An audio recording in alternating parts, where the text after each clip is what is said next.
नमस्कार दोस्तों, गौड़न agrotech YouTube channel में आपका सहर्ष स्वागत। आज के वीडियो में मैं बताने जा रहा हूँ केंचुओं द्वारा खाद कैसे बनाना, वर्मी कंपोस्ट कैसे बनाना, उसके बारे में मैं बताने जा रहा हूँ। दोस्तों, आज के दौर में जो भारत देश में जो वर्मी कंपोस्ट बनाया जा रहा है, उसके लिए जो वर्मी यानी केंचुए जो यूज़ में ला रहे हैं वो पूरी तरह विदेशी है और जिनसे बनने वाला वर्मी कंपोस्ट हमारे प्रदेश को कुछ भी ज़्यादा उपयुक्त नहीं है। उसके पीछे कारण यह है कि स्थानीय जो जाति रहती है और वह उस वातावरण में घुल मिलने के कारण और वहाँ का जो उनका खाना है वह सब खाना खाने के कारण उनके द्वारा जो विष्ठा मिलेंगी उन्हीं केंचुओं द्वारा बना हुआ खाद हमें बहुत ही भूमि के लिए पोषक रहेगा।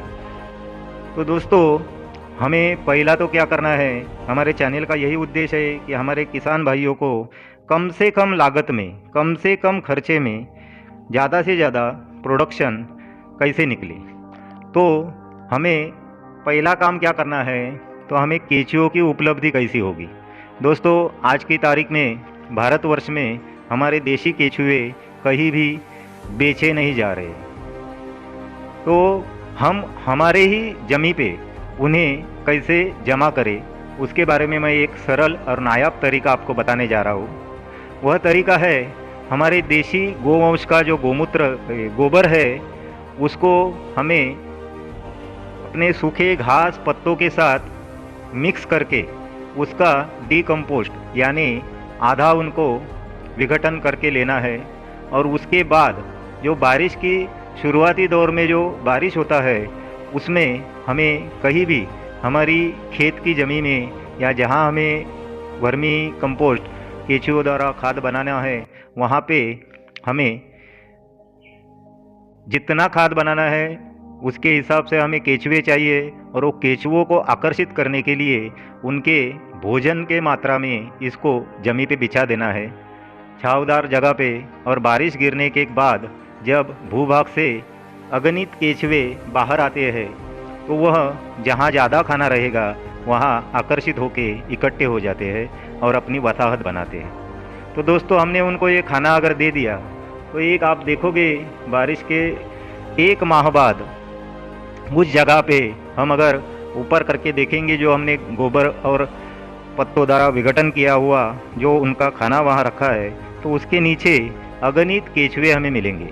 उन सभी केंचुओं को कोई भी जख्म नहीं हो ऐसी तरह से हाथ से उठा के हमें जहाँ वर्मी कंपोस्ट बनाना है, जहाँ हमने बेड तैयार करने हैं वहाँ पे उनको लाके छोड़ देना है और यह हमारे पास केंचुओं की उपलब्धि हो जाएगी।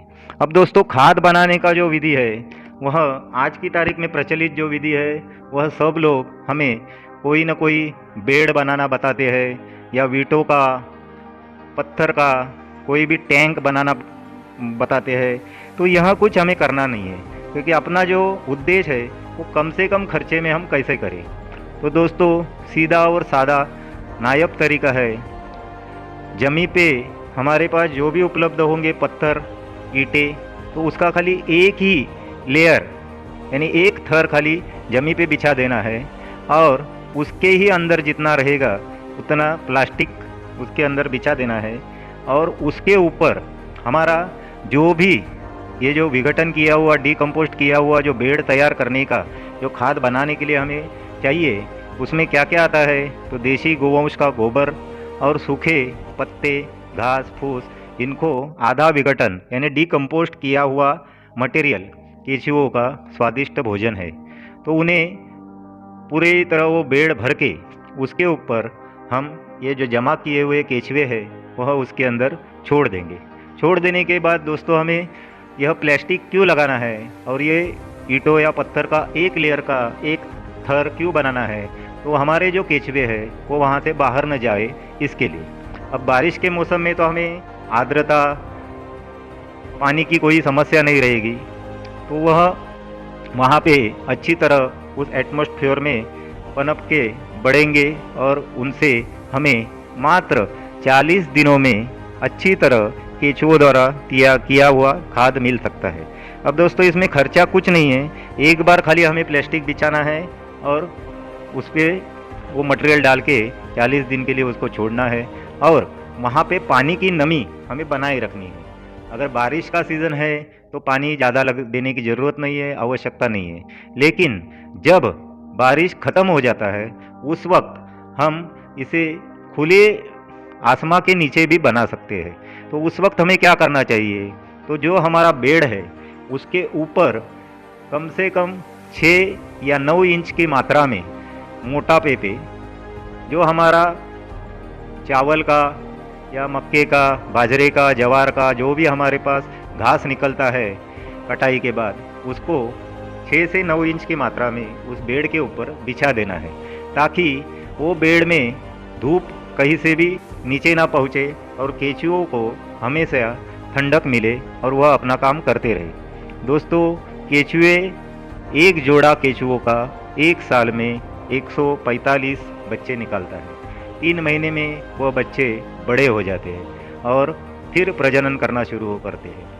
तो और उनका, केंचुओं का एक काम है कि उनको न स्वाद न गंध कुछ भी पता होता है। तो जो उनके मुंह में लगता है, मट्टी लगे कुछ लगे, वो सब वो खाना चालू करते हैं और खाने के साथ उनके शरीर में जो रसायन तैयार होते हैं उसके द्वारा उसका विघटन करके विष्ठा द्वारा उसको खाद के रूपांतरित विष्ठा में कन्वर्ट कर देते हैं। तो उनको अगर हमेशा अगर ये बरसाती वातावरण अगर मिलते रहेगा तो केंचुए हमारे जो हमने जमा किए हैं वो साल के 12 महीने अपना काम करते रहेंगे और हर 40 दिन के बाद हम उस बेड में से जो ऊपर जमा हुआ केंचुओं द्वारा विष्ठा में रूपांतरित खाद जमा करके उसे ले ले।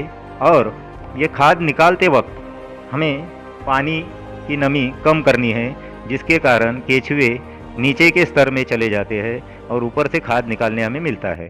तो दोस्तों यह सीधा सादा और सरल तरीका है, ना ही हमें कहीं बाज़ार से कुछ लाने की ज़रूरत है, ना ही ज़्यादा बेड बनाने का खर्चा है, और हमारे पास के ही घास फूस और देसी गोवंश के गोबर से हम केंचुओं द्वारा, हमारे ही देसी केंचुओं द्वारा, जिस प्रदेश में जो देशी केंचुए मिलते हैं उनके ही द्वारा हम खाद बना सकते हैं।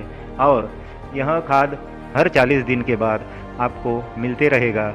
इस खाद का 1 एकड़ की मात्रा है, हमें सिर्फ 400 किलो खाद पूरे साल में 1 एकड़ के लिए, 1 एकड़ ज़मीन के लिए हमें पर्याप्त होता है। तो दोस्तों यह थी जानकारी केंचुओं द्वारा खाद कैसे बनाए।